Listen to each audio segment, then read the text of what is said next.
మందిరం మానేసి, ప్రార్థన మానేసి, పలకనీయటం మానేసి, ఏంది అసలు ఇవి చెడ్డ మాటలు? అంటే ఎవరో గురించి చెప్తే బాధ ఎందుకని నా గురించి చెప్పుకుంటున్నా. అర్థమైందా? దయచేసి చెప్తున్నా, బాగా అర్థం చేసుకోండి. దేవుడు మనల్ని చూస్తున్న దేవుడు ఉన్నాడు. మన మంచి మన చెడును దేవుడు చూస్తున్నాడు. ఒకవేళ ఇరుగు పొరుగు వారు చూడకపోవచ్చు, నీ భార్య నిన్ను చూడకపోవచ్చు, నీ భర్త నిన్ను చూడకపోవచ్చు, నీ బంధువులను చూడకపోవచ్చు, నువ్వు దేవుని సన్నిధి నుంచి దూరం అయిపోతున్నావంటే సంతోషించి వాక్యాన్ని స్వీకరించలేక కలుగుతున్న శ్రమకు, కలుగుతున్న నిందలకు నువ్వు దూరంగా వెళ్ళిపోతున్నావంటే కారణం ఏంటి తెలుసా? గ్రహింపు నీలో లేదో, గ్రహింపు నీలో లేదో, గ్రహించలేకపోతున్నావు. గ్రహింపు మనసు కలిగి ఉండు. మూడో విషయాన్ని జ్ఞాపకం చేసుకున్నాం. అక్కడ చెప్తున్న మాటను మనం చూసినట్టయితే మూడో విషయం గమనించండి. అదే మత్తయి సువార్తలో దేవుడు చెప్తున్న మాట 22వ వచనాన్ని 21వ వచనం చదువుకున్నాం. ముండ్ల పొదల్లో విత్తబడిన వాడు వాక్యం వినివాడే కానీ ఐకిక విచారము ధనమోహమును ఆ వాక్యమును అణిచివేయను గనుక వాడు నిష్ఫలుడవును అంటున్నాడు. ఏమింటాడంట? వాక్యాన్ని వింటాడంట, కానీ అణిచివేసేవి రెండు ఉన్నాయి. ఏంటంట? ఏంటి? ఐకిక విచారాలు. ఏంటి ఐకిక విచారాలు అంటే? ఏమి తిందుము, ఏమి కట్టుకుందుము, ఏమి ధరింతుము, ఎక్కడుందుము, ఏం చేద్దాము. ఎన్ని ఉన్నాయి చెప్పాలి? ఎన్ని? 5.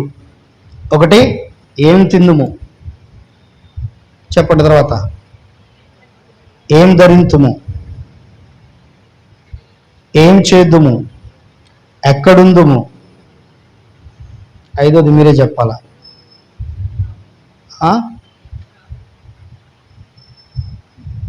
ఐకిక విచారాలు. ఇంకోటి గుర్తు చేసుకొని కానీ గమనించండి, ఈ 5 ఐకిక విచారాల మనిషిని ఏం చేస్తుంది తెలుసా? బలహీనపరుస్తాయి. నీకంటే పక్కనోళ్ళు మంచి బట్ట ధరిస్తే చాలు, నీ మనసంతా వాళ్ళ బట్టల మీదకి వెళ్ళిద్ది. నీకంటే పక్కనోళ్ళు మంచి ఆభరణం ధరిస్తే చాలు, నీ మనసంతా వాళ్ళ ఆభరణం మీదకి వెళ్ళిద్ది. అసలు ఇతరుల మీదకి నీ మనసు వెళ్ళకూడదు. అందుకని అన్నాడు, నీ పొరుగువాని దేనినైనను ఆశింపవద్దు. పొరుగువాని ఆశిస్తున్నావు అంటే ఐకిక విచారంలో నువ్వు ఉన్నావు. ఉన్న దాన్ని బట్టి బైబిల్ అంటున్నాడు, మనసు అడియాసలు కలిగి తిరుగులాడడు కన్నా ఎతటనున్న దాన్ని అనుభవించుట మేలు. భూమి మీద మానవునికి లాభకరమైనది ఏది లేదంట. తెలుసా మీకు? లాభకరమైనది ఏది లేదంట, అంత వ్యర్థమేనంట. లాభకరం అంటే ఎందుకు? బైబిల్లో లాభకరమైనది ఏది లేదన్నా అంటే దేవుడు సుఖంతో పాటు ఏమిచ్చాడు? సుఖ దుఃఖంలో రెండింటిని ఏం చేశాడంట? ఏం చేశాడు? జతపరచడంట. జతపరచడం అంటే విడదీలేని బంధం. వాటికి సుఖం రంగాల్ని వెంటనే దుఃఖం వచ్చింది, ఇంకా లాభం ఏముంది? కొద్ది కాలం ఆ సుఖం అట్టగుంటే చాలామంది అంటారు, ఏముందిలే ఆనందం, మూతి మీద సిరునవ్వు వచ్చేలాగా దుఃఖం వచ్చి కంట నీళ్ళు కారింది అంటారు. మూతి మీద సిరునవ్వు వచ్చేసరికి కళ్ళంతా నీళ్ళు కారిందా, ఇంకేముంది అక్కడ అంటే ఏంటి? మనిషి జీవితంలో సంతోషకరమైనది లేదు, లాభకరమైనది లేదు. ఏంటి సంతోషం తెలుసా? మనిషి జీవితంలో ఏం సంతోషం తెలుసా? సంపాదించిన సంపాదన అంటే కడుపు నిండా కూడు, కంటి నిండా నిద్ర. ఇదే మనిషికి సంతోషం అంట. ఏంటిదమ్మా?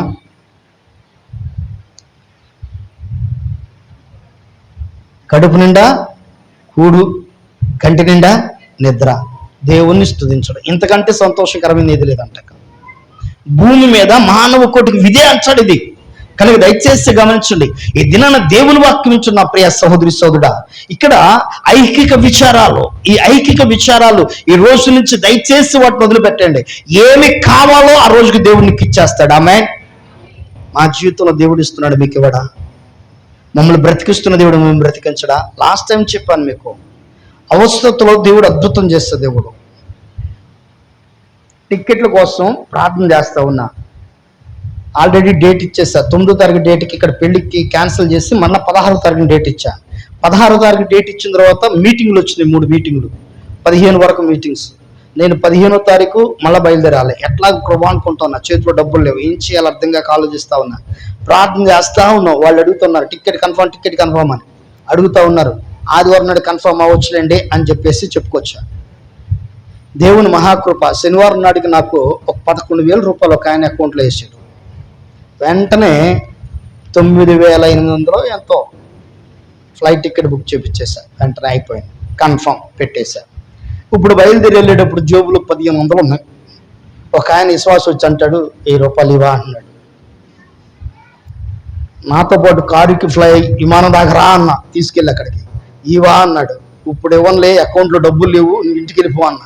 నన్ను అడుగుతున్నాడు, కారు ఇచ్చుకుని పనిమాల విమానాశ్రయం తీసుకుని నన్ను ఉత్త చేతులతో పంపిస్తావా, 1000 రూపాయలు ఇవ్వకుండా అన్నాడు. అరే 1500తో ముంబై వెళ్ళాను రా, నీకేం చెప్పుకునేది నా బాధ అన్న. 1500తో ముంబై వెళ్ళాను బాబు అన్న. ఆడకి వెళ్ళిన తర్వాత ముంబై వెళ్ళంగానే వాళ్ళు అడుగుతున్నారు, ఏమని తెలుసా, బెంగళూరుకి టికెట్ కన్ఫర్మ్ అయిందా, మీకు విజయవాడ కన్ఫర్మ్ అయిందా అంటున్నారు. మళ్ళా బెంగళూరుకి టికెట్ కన్ఫర్మ్ అయిందని 5 అంటున్నా. ప్రభువానికి స్తోత్రం అనుకుంటా ఉన్నా, ప్రార్థన చేస్తా ఉన్నా. ఒక సహోదరి ఫోన్ చేసింది, అన్న వందనాలు అన్న అంది. వందనాలమ్మ అన్న. అన్న ఒక 5,000 కొట్టాలనిపిస్తుంది అన్న అంది. కొట్టేసి అమ్మ స్తోత్రం అన్న. వెంటనే 4,600 రూపాయల టికెట్ బెంగళూరుకి, ఇద్దరికి టికెట్ కన్ఫర్మ్ చేశాను. ఇది విశ్వాసం. ఉంచండి, తీసుకెళ్ళండి ఆయన తీసుకుపోతాడు, ఉంచాలంటే ఆయన ఉంచుతాడు, లేదా అక్కడ ఉంచాలనిపించింది. నేను ఒకటే ఫిక్స్ అయ్యా, ఒకవేళ దేవుడు ఆ ముంబైలోనే ఉంచాలనుకున్నాడు, డబ్బులు లేకుండా 4-5 రోజులు ఎక్కడ కూడా తిరుగుతూ ఉన్నాలే, దేవుడు స్తోత్రం అంటే వాక్యం చెప్పుకుందాం అనుకున్నాను. నేను ఫిక్స్ అయ్యి వెళ్ళిపోయానండి. ఇది మాత్రం వాస్తవం. మా పాస్టర్ గారికి నేను చెప్పలేదు, కానీ నేను మాత్రం ఫిక్స్ అయ్యా. ఒకవేళ అక్కడ ఛార్జీకి డబ్బులు వచ్చినాయా, స్తోత్రం, బయలుదేరొద్దాం, లేదా 2 వారాలు అక్కడే తిరుగుదాం, సువార్త ప్రకటించుకుంటా. ఇది ఒక ఎక్స్పీరియన్స్ అనుకున్నా. ఎందుకంటే దేవుని మీద ఆధారపడిన ఐకిక విచారాలకు వెళ్ళమాకండి. అప్పులుంటాయి, బాధలుంటాయి, నిందలుంటాయి, అవమానాలు బ్రతికినంత కాలం ఉంటాయి. 3వది ధనమోహము. ధనాన్ని నీకు ఎర్రగా వేసి ముందేసి, నీకు ఇది ఇస్తా, నీకు పైన ఇద్ది, నీకు అదే ఇద్ది, నువ్వు ఒక్క పని చేసి చాలు అన్నట్టు నీకు ధనాన్ని ఎర్ర చూపించినప్పుడు వాడి జోలికి వెళ్ళమాకమ్మ. అది నీ బిడ్డల తరానికి ఇబ్బంది, నీ కుటుంబానికి ఇబ్బంది. ఎందుకంటే ధన వ్యామోహం ఎంత డేంజర్ అంటే అంత డేంజర్. అది అవసరమైతే ప్రాణాలు కూడా తీపిచ్చేస్తుంది. ధన వ్యామోహానికి లోనైన వారు ముగ్గురు భక్తులు మీతో చెప్తాను. వారి జీవితాల్లో జరిగిన ఒక 3 సంఘటనలు. ఒకటి దెలీలా. దేనికి వ్యామోహానికి లోనైంది? ధన వ్యామోహానికి లోన ఏం చేసింది? సంసోన్ని చంపేటట్టు ప్రణాళిక పెట్టుకోండి. గమనించండి, ధన వ్యామోహం అంత భయంకరమైన డేంజర్. గమనించండి, ఆకాను ధన వ్యామోహానికి లోనయ్యాడు. అందరు అక్కడ ఉన్నాయని కాల్చిరండి అంటే ఆకాను కూడా ఏం చేస్తాడంట, ఆ డబ్బును, ఆ షేనారు వస్త్రాలు, బంగారాన్ని తీసుకొచ్చి వెనకాల డేరాలో దాచుకున్నాడంట. ఏమయ్యాడు? రాళ్ల చేత కొట్టబడి తనతో పాటు తన కుటుంబం అంతా రాళ్ల కుప్పకి బలియాగం అయిపోయింది. 3వది ధన వ్యామోహానికి లోనైన గెహజీ. ఏమయ్యాడు? ఎవరు కుష్ఠవ్యాధి అది? నయమాను కుష్ఠవ్యాధి. ఆ డబ్బుది దేని నిమిత్తం ఇస్తున్నారు? బాగా అర్థం చేసుకోండి. ఏం చేయడానికి ఇస్తున్నారు నీకు? దేని నిమిత్తం నీ దగ్గరకు ఆ డబ్బును తీసుకొచ్చి నీకు ఎర్రేస్తున్నారు? అది గ్రహింపు నీలో లేకపోతే, దానివల్ల నష్టం కూడా, సేమ్ నష్టం నువ్వు కూడా అనుభవిస్తావు. అక్కడ నయమాను కుష్ఠవ్యాధితో ఉన్నాడు. ఆ వ్యాధితో ఉన్న ధనాన్ని ఈయన వద్దు అన్నాడు, అసహించుకున్నాడు. కానీ ఈయనేం చేస్తాడు? మా గురువు గారు నాకు ఇమ్మన్నాడు అని చెప్పి తీసుకెళ్ళి దహమన్నాడని తెచ్చుకున్నాడు. ఏమైపోయాడు? అదే కుష్ఠవ్యాధిని తన తరతరాలు అనుభవించాడంట కుష్ఠవ్యాధిని. ఈరోజు నా ప్రియ సోదరి సోదరుడా, ధనమోహము చాలా డేంజర్ అండి. ఒకవేళ ఉందా, స్తోత్రమని అనుభవించు, లేదా ప్రభువానికి కొందనాలను. 40 రోజుల వరకు ప్రాణం బాగు, నీళ్లు దాకా బతకొచ్చు. అర్థమైందండి? ప్రియులు హ్యారీ గోమ్స్ గారి మీటింగ్స్ రేపు 5వ తారీఖు నుంచి జరగాలి. తెనాలలో ప్రభునందు నిద్రించారు. ఆయన ఒక మాట చెప్పాడు. కరోనా టైంలో ఆయన ప్రార్థిస్తున్నాడంట, ప్రభా నేనైతే హాస్పిటల్లో చచ్చిపోకూడదయ్యా, నేను చచ్చిపోతే ఇంటి దగ్గరన్నా చచ్చిపోవాలా, లేకుంటే సువార్త ప్రకటిస్తున్నప్పుడైనా చచ్చిపోవాలా, అంతేగాని హాస్పిటల్లో మాత్రం నాకు చప్పొద్దయ్యా అని ప్రార్థన చేస్తా. ప్రభా నా ఆత్మ నీ ఆత్మకి అప్పగిస్తున్నా, ఐక్యపరిచేసాను ప్రభా అన్న పడుకున్నాడంట. అక్కడ ఏం జరిగిందో తెలియదు, మార్పు జరిగింది. దేవుడు బ్రతికించాడు, ఆయుష్ని ఇచ్చాడు, వచ్చేస్తాడు. ఈ రోజున ఆయన చనిపోయిన తర్వాత ఆయన గురించి గొప్ప సాక్ష్యాన్ని బయటకు తీసుకొస్తున్నారు. మరి మన గురించి చస్తే తీసుకుపోయేది ఏమీ లేవమ్మా. ఒకవేళ పాస్టర్ గారికి దేవుడు ప్రేరేపించి, నీ మనసులో ప్రేరేపించి, మీటింగ్ నిమిత్తం దేవుడు ప్రేరేపించి ఒక 5,000 కానుక ఇమ్మన్నాడు, ఒక 10,000 కానుక ఇమ్మన్నాడు, మనసులో ప్రేరేపిస్తున్నాడు అనుకు బలంగా, పిచ్చిదానా నువ్వు ఒకదానివే. పక్కన అక్కాయిలతో చెప్తారు వీళ్ళు, ఏంది ఆయన ఆయన ఆయన ఇంక తక్కువ, ఆయన 1,500 ఇచ్చాడు తెలుసా నీకు, ఆయన తలుసుకుంటే 50,000 ఇవ్వచ్చు, అట్టంటోడు 1,500 ఇస్తే నువ్వేంది ఉరుక అయిపోయా. అర్థమైందా?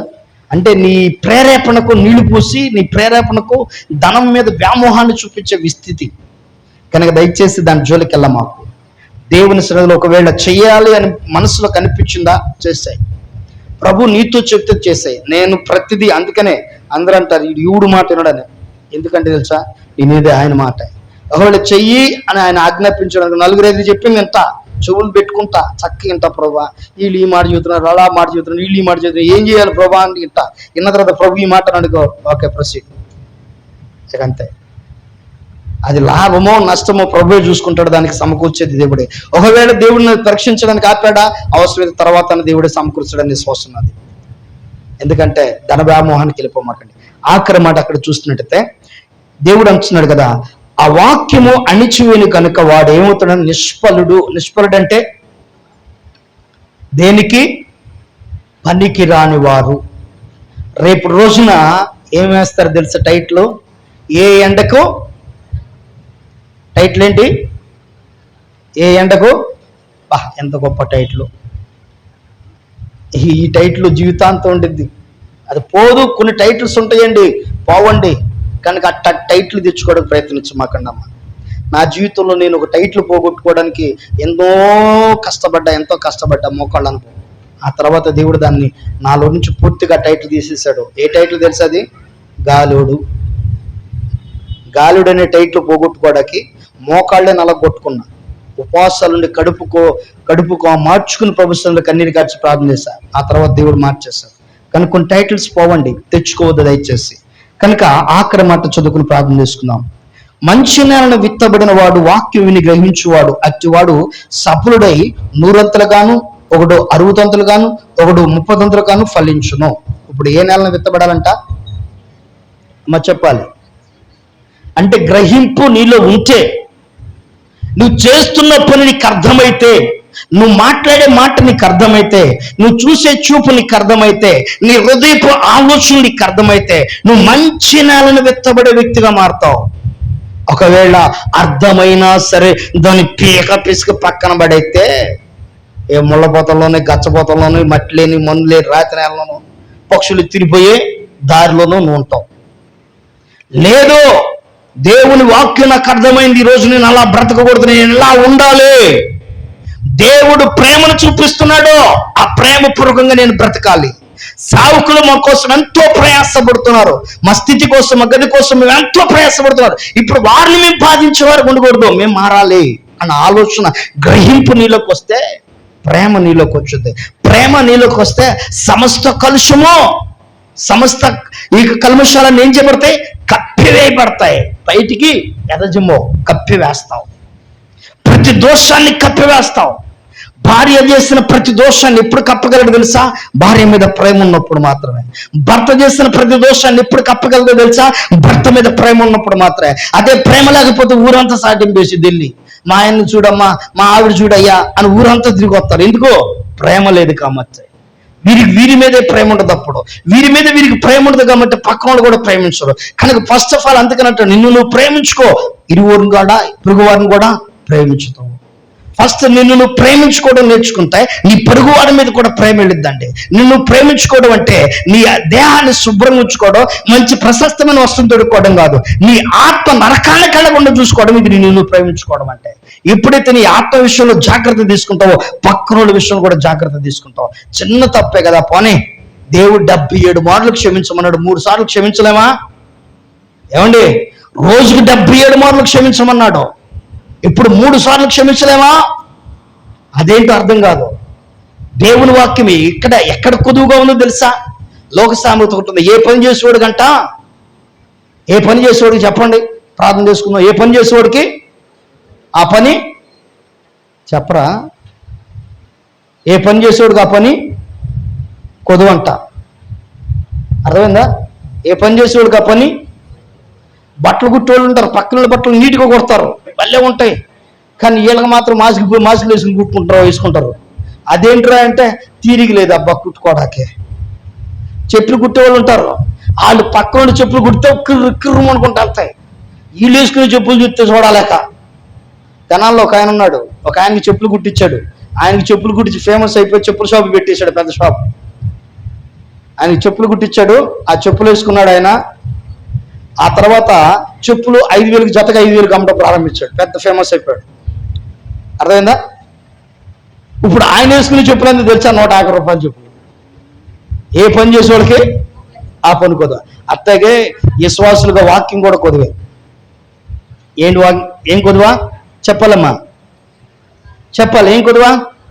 వాక్యం కొద్దువ. ఏ కొద్దువా? వాక్యంలో ప్రేమించడం కొద్దువా, విశ్వాసం ఉంచడం కొద్దువా, ప్రార్థన చేయడం కొద్దువా, మాట్లాడటం ఈ రోజు నుంచి పాతవి గతించిన సమస్తమును క్రొత్తవాయిని, సమస్తమును క్రొత్తవాయినిగా మీరు మార్చండి. ఆలోచన చేసి బయటకు తండి. తల ఉంచుదాం, ప్రభుత్వంలో ప్రార్థన చేద్దాం. ఒక గ్రహింపు కలిగిన వారుగా దేవుడు నిన్ను 100 దీవించాలని కూర్చున్నాడు. దేవుడు నిన్ను 60 దీవించాలని కూర్చున్నాడు. నీ విశ్వాసాన్ని బట్టి దేవుడు నిన్ను 30 దీవించాలని కూర్చున్నాడు. కానీ ఆ గ్రహింపు నీలో లేక అణిచివేయబడిన స్థితిలోకి వెళ్ళిపోతున్నావా? అణిచివేయబడిన బ్రతుకుతున్నావా? దయచేసి ఒక్కసారి ఆలోచించాయి. శాప పాపం నుంచి నేను విడిపించడానికి ప్రభువుని యేసు నీ కోసము తన అమూల్యమైన రక్తాన్ని, కలవరసిన రక్తాన్ని కార్చాడు. నీ కోసం బలియాగమయ్యాడు. నీ కోసం తన ప్రాణాన్ని బలిగా అర్పించాడు. అర్పించిన దేవుని కోసం నువ్వేం చేయగలుగుతున్నావు? నేను ఈ పని చేస్తున్నాను అని ఎప్పుడైనా మనసారా అనుకున్నావా? దేవుని కోసం ఈ రోజు నుంచి నీ ఆలోచన మార్చుకో. పశువులా బ్రతకాలనుకుంటున్నావా? మనిషిలా బ్రతకాలనుకుంటున్నావా? మనిషి పశువులా ఎప్పుడు మారుతాడంటే వివేచన లేకుండా ఉన్నప్పుడు, వివేచన అనగా గ్రహింపు లేకుండా ఉన్నప్పుడు, గ్రహింపు అనగా తను ఏం చేస్తున్నాడో తనకు అర్థం కాకుండా ప్రవర్తిస్తున్నప్పుడు. ఒకవేళ నువ్వు అలాగ బ్రతుకుతుంటే ఈరోజు నీ ఆలోచనలు మార్చు, నీ తలంపులు మార్చు. ప్రభా, నీకు ఇష్టమైనదిగా నేను బ్రతుకుతాను, నాకు నేర్పించాయని ప్రార్థించాయి. ప్రభు సన్నిధిలో ప్రార్థించాయి. నువ్వేం చేస్తున్నావు నీకు అర్థం అవ్వాలా? అది మంచో చెడు నీకు తెలుసు. నువ్వు చెడు చేస్తున్నావు నీకు తెలుసు, నువ్వు మంచి చేస్తున్నావు తెలుసు. దేవుడు అంటున్నాడు, మంచి నిలబడిన విత్తనములాగా గ్రహింపు కలిగిన వ్యక్తిగా మారాలంటున్నాడు. కనుక వీటిలో ఏ లోపం ఉన్న ప్రభు సన్నిధిలో ఒప్పుకొని ప్రార్థించాయి. పరిశుద్ధుడైన దేవా, విన్న వాక్యాలను ఆత్మీయులైన బిడ్డల హృదయాల్లో నీరు కట్టిన తోట వల్ల ఫలింపజేసి మహింపదమని యేసు నామములో అడుగుతున్నాను తండ్రి. ఆమేన్.